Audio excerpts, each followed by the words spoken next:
Counter గ్యారెంటీలు ఉన్నాయి. ఈ 83,000 కోట్లు 84,000 కోట్లు మా ఖాతాలో రాయొద్దు అన్నాడు. అదే చెప్తా అది కూడా చెప్తా అధ్యక్ష. అట్లాంటి మాట్లాడతారనే వాటిని కూడా తీసుకొని వచ్చిన అధ్యక్ష. ఇంకా కూడా అబద్ధాలు చెప్పాలని ఎందుకు ప్రయత్నం చేస్తుండో నాకు అర్థమైతలేదు. సో అధ్యక్ష, మేమేమన్నాము, మేము అధికారంలోకి వచ్చే నాటికి ఉమ్మడి రాష్ట్రంలో దాదాపుగా 58 సంవత్సరాలు 15-16 మంది ముఖ్యమంత్రులు, ఇంతకుముందు మా జూపల్లి గారు చెప్పినట్టు వాళ్ళందరూ కలిసి 60 సంవత్సరాలు దాదాపుగా పరిపాలన చేసి 16 మంది ముఖ్యమంత్రులు కలిసి చేసిన అప్పు 72,000 కోట్లు అయితే ఒక్క వ్యక్తి, ఒక్క కుటుంబము, ఒక్క పార్టీ 9.5 సంవత్సరాలు పరిపాలించి 6 లక్షల అంటే ఆ 72,000 కోట్ల వేళ ఈ 7,11,000 కోట్ల నుంచి ఆ 72,000 కోట్లు తీసేస్తే కూడా అధ్యక్ష 6,40,000 కోట్ల రూపాయలు వీళ్ళు అప్పులు తీసుకొచ్చారు అధ్యక్ష. ఇంకా సిగ్గు లేకుంటే మాట్లాడతారేంటి అధ్యక్ష?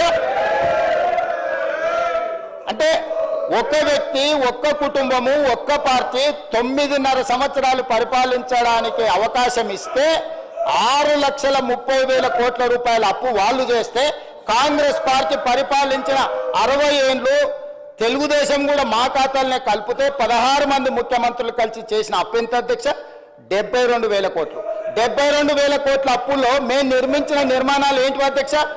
నాగార్జున సాగరు, శ్రీశైలము, భీమా, నెట్టంపాడు, కోయిల్ సాగరు, కల్వకుర్తి, శ్రీరామ్ సాగరు, జూరాల, దేవాదుల ఎత్తిపోతల, అదేవిధంగా ఎల్లంపల్లి శ్రీపాద, ప్రాణహిత చేవెళ్లలో అప్పటికే 10-12,000 కోట్ల రూపాయలు ఖర్చు పెట్టి, ఇవే కాకుండా హైదరాబాద్కు గోదావరి కృష్ణానది జలాలు, ఔటర్ రింగ్ రోడ్డు, అంతర్జాతీయ ఎయిర్పోర్టు, మెట్రో రైలు, ఐటీ కంపెనీలు, ఇట్లా ప్రపంచానికే ఆదర్శంగా నిలబడే విధంగా విశ్వనగరంగా హైదరాబాదును మేము అభివృద్ధి చేసినాం అధ్యక్ష.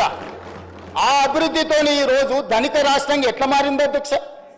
ఆనాడు 16 మంది ముఖ్యమంత్రులు నిబద్ధతతో, చాలా బాధ్యతతో, చాలా జాగ్రత్తగా రోసయ్య గారు 15-16 సార్లు ఆర్థిక మంత్రిగా బడ్జెట్ ప్రవేశపెట్టి రూపాయి లెక్కగట్టి గల్లెపెట్టెను భద్రంగా దాచిండు. కాబట్టి మిగులు రాష్ట్రంగా మీకు అప్పచెప్తే మిగులు రాష్ట్రాన్ని దివాలా రాష్ట్రంగా దీపించింది మీరు.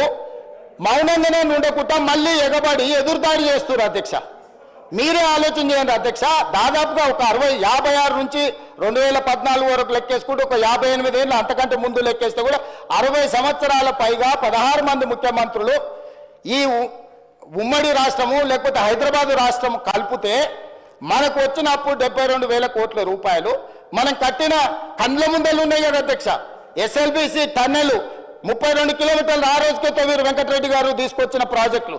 ఇట్లాంటి ప్రాజెక్టులు చాలా వరకు 50%, 60%, 70% దాదాపుగా తెలంగాణలో ఉండే 12-13 వేల గ్రామాలకు, వేలాది తండాలకు, గూడాలకు కరెంట్ ఇచ్చిండ్రు అధ్యక్ష, రోడ్లు వేసిండ్రు అధ్యక్ష, తాగునీళ్ళు ఇచ్చిండ్రు అధ్యక్ష, ప్రతి ఊర్లో బడి కట్టిండ్రు అధ్యక్ష, ప్రతి ఊర్లో గుడి కట్టిరు, ప్రతి ఊర్లో తలెత్తితే కనిపించే నీళ్ళ ట్యాంకు ఆనాడు మేము కట్టినాం అధ్యక్ష. ఏ గ్రామానికైనా రోడ్డైనా, గుడైనా, బడైనా, తాగడానికి నీళ్ళైనా, నీళ్ళ ట్యాంక్ అయినా, ఏ కరెంట్ అయినా, ఏదైనా ఆ 60 ఏళ్లలో మేము ఇచ్చి మేము మీకు అప్పచెప్పిన రాష్ట్రము 72,000 కోట్ల రూపాయలు అప్పు అయితే ఏమీ ఇవ్వకుండా మీరు చేసింది ఏందో 10 ఏళ్లలో కూలేశ్వరం.